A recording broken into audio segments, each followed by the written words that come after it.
আমরা মিছাদা এখন চা খেতে এসেছি।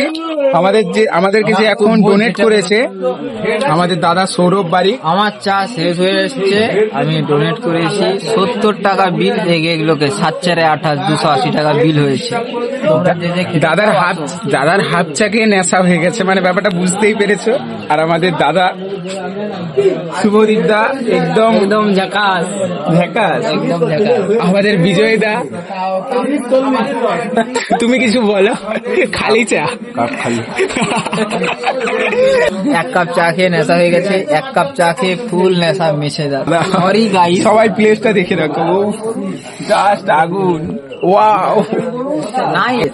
1 কাপ চা খেয়েছি, ফুল নেশা একদম, মানে চাটাই আলাদা। এখন এসেছি একটা বাইকে 4 জন। এই দেখো আমার বাঘের বাচ্চাটা বাইরে দাঁড়িয়ে আছে, ঠিক আছে। তোমাদেরকে গাড়িটা দেখাবো। এটা আমাদের বাঘের বাচ্চা, এটাই করে আমরা এসেছি 4 জন। এটা আমাদের বাঘের বাচ্চা। টাটা সবাই।